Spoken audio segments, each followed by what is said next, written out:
大家好，欢迎来到烟火味厨房。我是万万没想到泥袄里面打入几个鸡蛋会这么好吃。这种做法很多朋友都没有吃过，更加没有看过。如果你也喜欢，我们一起来了解一下具体是怎样制作的吧。今天花10块钱买了一小段泥袄，现在的泥袄12块钱一斤，比五花肉还要贵。清洗干净之后削掉外皮，最好挑选袄结完好的泥袄，因为这种泥袄没有淤泥，制作起来会更加的方便。接下来简单的给下刀，把泥袄切成薄片，我们尽可能的切薄一些。泥袄营养丰富，富含丰富的铁元素和钾元素，以及丰富的膳食纤维，在为人体提供营养的同时，还可以帮助消化。切完片的泥袄稍微的整理一下，然后再切成丝。泥袄丝我们也要切小一些，这样方便下一步的操作。泥袄口感爽脆，也是小朋友们特别喜欢吃的，尤其是夏天，我们要适当的多吃一些泥袄，对身体非常有益。最后全部切成稍微细一点的泥袄丁，如果嫌麻烦的也可以用料理机来完成，但是我们尽可能的切小一些。全部处理成视频中这样放在大一点的碗中。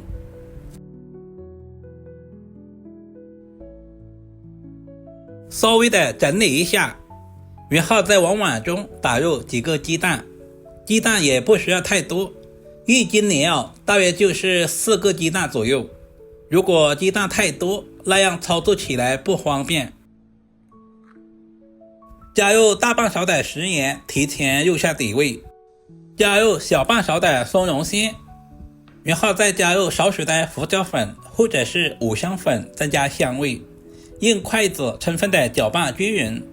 这里我们要多搅拌一会儿，使调味料完全化开，使泥袄丁和鸡蛋液完全的融合，搅拌成视频中这样的细腻状，放在一旁备用。接下来简单的准备一些配菜，准备1块5毛钱的瘦肉剁成肉末，肉末我们也要剁小一些，这样更好的释放出肉香味。全部处理成视频中这样放在小碗中备用。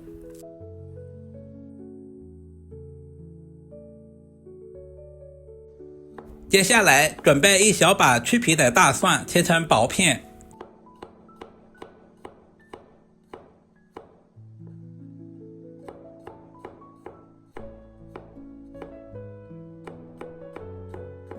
然后再剁成稍微细一点的蒜末，我们尽可能的剁小一些，这样更容易激发出蒜香味。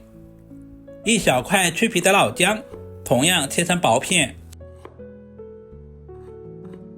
然后再切成小条，最后全部切成稍微细一点的姜末。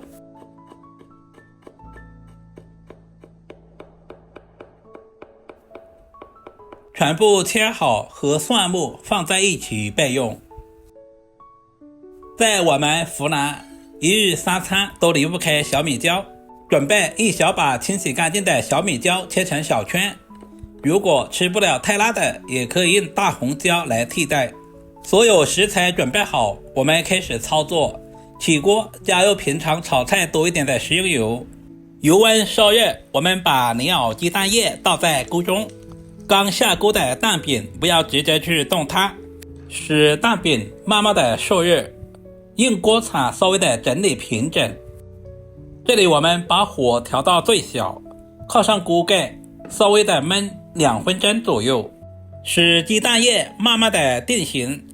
时间差不多了，打开锅盖看一下，蛋饼表面的鸡蛋液已经完全的定型了，稍微的放动一下锅，使其受热更均匀。煎蛋饼我们全程用小火，千万不能开大火，不然很容易烧焦。靠上一个大一点的盘子，然后倒靠过来，我们要把2面都煎至金黄，煎出香味。这里一定要小心点哦，不要烫到自己的小手了。没有盘子，也可以用锅盖来替代。现在的蛋饼颜色金黄，外酥里嫩，看着也特别的有食欲。第二面煎制的时间就不需要太长，大约在1分钟左右。亲爱的朋友们，视频都看到这里啦，借您发财的小手点个赞再走呗。您的每一个点赞留言都是我前进最大的动力，非常感谢您一直以来的支持与鼓励。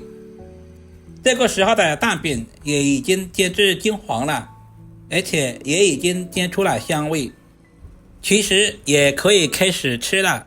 为了更加好吃，我们还要加工一下，把蛋饼倒在盘中备用。另起锅，加入少许的食用油，接下来把切好的肉末倒在锅中，小火煸炒，把肉末炒至变色。接下来加入切好的姜蒜、小米椒，再次翻炒均匀，把姜蒜炒出香味，小米椒炒出辣味。莲藕鸡蛋饼里面加入一些肉末，吃起来都有肉的香味。接下来把调制好的料汁倒在锅中，料汁也特别的简单，1大勺的生抽，少许的白糖和松茸鲜，这里我们就不需要添加食盐，加入1勺雪淀粉和适量的清水，开大火，把锅里面的料汁煮至浓稠，把料汁熬制成视频中这样全部淋在蛋饼上面。一道营养又美味的莲藕鸡蛋饼就这样做好啦，是不是非常的简单？如果你也喜欢，就赶紧收藏起来试试吧。这样做出来的莲藕鸡蛋饼吃起来有肉的鲜香味，莲藕的爽脆和鸡蛋的鲜香，搭配上肉末的酱香，吃起来别有一番风味。加入提前切好的葱花点缀一下，同时增加香味。做出来的莲藕鸡蛋饼，不管是作为家常菜，还是用来招待客人，都非常的有面子。